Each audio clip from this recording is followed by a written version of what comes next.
I remember the days when podcasting was, you're doing what? Right. And that's the reason why we created Pod Crashing. Hey, it's Arrow, ARROE.net. It's about the conversation. We are unplugged and totally uncut with Dr. Tammy Nelson. I'm doing fabulous, thanks. How are you? Well, I want to congratulate you on doing what you should be doing, and that is continuously just working on helping people understand what relationships are all about. I mean, your podcast is such a favorite to me, and then you've got the new book, Open Monogamy, and you're just constantly sharing your information. Oh, thank you. Thanks for checking out my podcast. I appreciate that. Well, you have this language. You know how to speak the street, and you know how to build up, the engagement that helps us learn about ourselves as well as others. Well, I appreciate that. I'm really invested in helping couples, make it work for them in whatever way that, whatever way they can. I don't care how they do it, as long as I can help them do it the way that works for them. Have we entered a new age of communication in the way that because of the COVID lockdown and stuff like that, and you know what the divorce rate is like for middle-aged people and stuff like that, it's going through the roof because everything seems to have changed?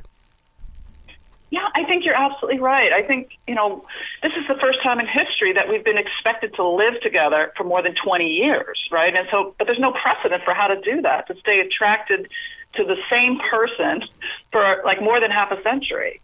Well, we know how to break up, we know how to get divorced, we know how to cheat, but we don't know how to stay sexy and alive and passionate and loving. And so I think we got to be a little bit more fluid and flexible in the ways that we do it. This is not your grandmother's monogamy. Right. One of the things that you bring up in your new book, Open Monogamy, is that is a relationship agreement. I mean, and that's something that was is brand new to me. Yes. And I think that we've always thought that if you make one promise at the altar or under the chuppah or when you first get married, that's, going to prevent any problems for the rest of your marriage. And it's kind of like saying, I told you I loved you when I met you, and I'll let you know if I change my mind. I don't think that works. I got to give you some big kudos. Your conversation with Gigi Engel in the way that where she talked about sexting is an equalizer. I mean, were your eyes wide open when she said that? Well, my eyes are wide open when she talked about aliens. So. I had to go Google that. I had to when you guys were talking about that. Yeah. There's a lot of stuff going on out there that, people are just much more open and honest about talking about. And I think, monogamy used to be synonymous with this idea of morality. You're either good or bad. And now I think we're shifting to an idea that monogamy is more about honesty and secrecy versus privacy, transparency, and can we really be honest about who we are? And that's really about living in integrity with another person. How are you able to go from an open forum kind of conversation with your podcasting to a book where it's for everybody? In other words, you keep it together and you keep it well focused.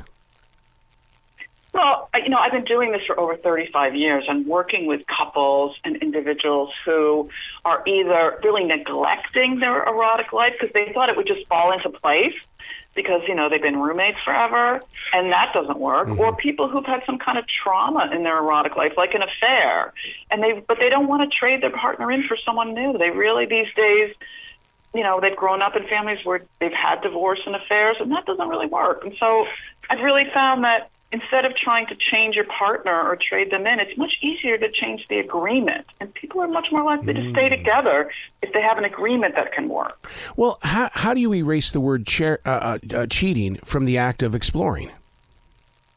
Well, it's not cheating if you're not lying. Oh, whoa.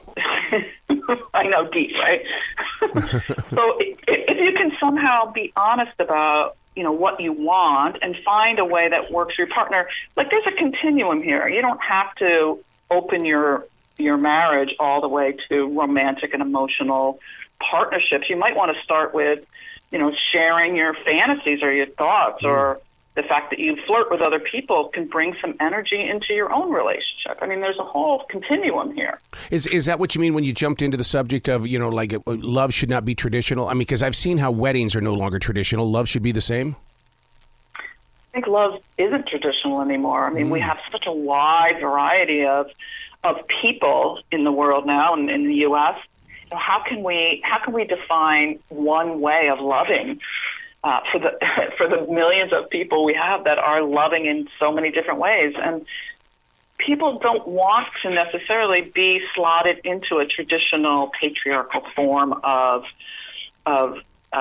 marriage anymore because, look, marriage is optional. We used to have to do it to pass down property, to legalize, and to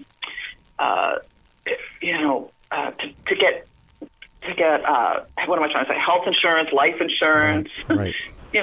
To get towels for the for your home. But you don't need to do any of that. Women don't need to get married to have children. We don't need to get married to have sex. So it's all optional now. And when monogamy is optional, then we have choices. Well, love and sex is still such a taboo subject. I mean, look at Natasha Helfer Parker. When she was excommunicated from the Mormon Church. I mean, because she was becoming more open. Yeah, and she was talking about what's really happening, what's the reality of what's happening, and it's why less and less people are joining traditional church structures, but we still want to have community, and we still want to have faith, and we still want to have a spiritual home.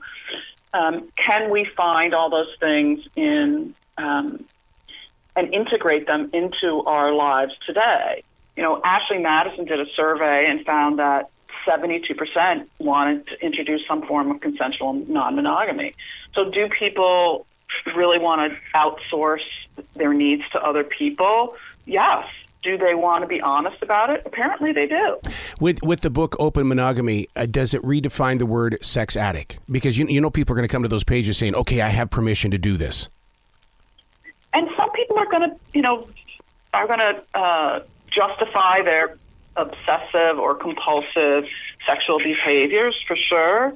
And an open monogamy relationship is not an excuse to continue an affair. So I think everyone has to take it piece by piece and conversation by conversation. Mm-hmm. But I don't think you can change your partner. I think it's easier to change the agreement. So the more you can update your agreement and the more often, probably the more successful you'll be at this. The book, the podcast, man, it's a blessing to have a moment with you. We've got to do this more times in the future, please. No, I'd be honored.